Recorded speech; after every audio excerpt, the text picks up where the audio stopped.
Kebijaksanaan seorang pembuat hukum tidak hanya terdiri dari landasan keadilan, tetapi bagaimana hukum mendapatkan kepastian. Flashback. Assalamualaikum warahmatullahi wabarakatuh.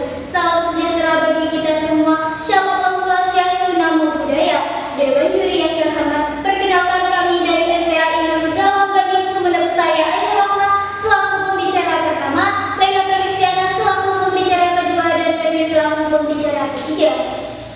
Dewan juri yang terhormat, adapun mosi perdebatan kali ini menghendaki pemberantasan korupsi di Indonesia seharusnya lebih difokuskan pada pencegahan sistemik daripada penindakan hukum. Dan untuk pertama kalinya Dewan juri, kami menyatakan sikap tegas terhadap lahirnya mosi perdebatan kita kali ini dengan didasari 3 poin argumentasi utama. Argumentasi yang pertama yakni berlandaskan landasan filosofis atau latar belakang mosi yang akan disampaikan oleh saya pembicara pertama.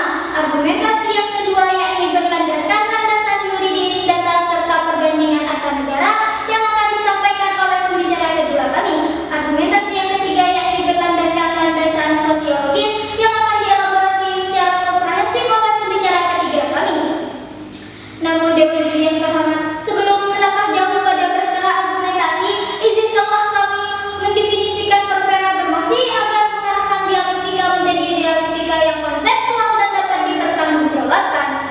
Dewan juri yang budiman, adapun mosi perdebatan kita kali ini dilatar belakangi dengan adanya dampak kerusakan yang luas, bahwa korupsi tidak hanya merugikan finansial dan fondasi negara, namun juga mencakup melambatnya pertumbuhan ekonomi, meningkatkan kriminalitas, serta membahayakan stabilitas keamanan.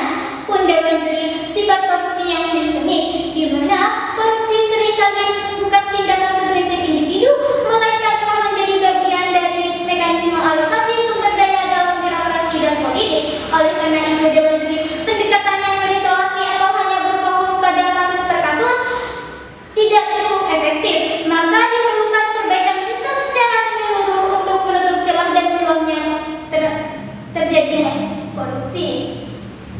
Dewan juri, apabila kita melihat definisi mosi perdebatan kita kali ini, kita pahami bersama bahwa pencegahan sistemik merupakan strategi yang bertujuan mengatasi akar penyebab suatu masalah dengan memengaruhi atau memperbaiki seluruh sistem yang terlibat atau bagian tertentu secara terpisah.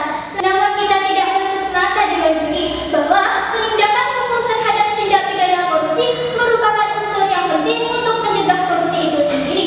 Dewan juri, dalam konteks tindak pidana korupsi, pencegahan sistemik berfokus pada perbaikan struktur, proses, dan tata kelola di seluruh lembaga untuk menutup celah yang memungkinkan terjadinya korupsi, bukan sekedar menindak kasus per kasus. Dengan demikian Dewan juri, argumentasi selanjutnya akan disampaikan oleh pembicara kedua dan ketiga kami. Dalam menggagas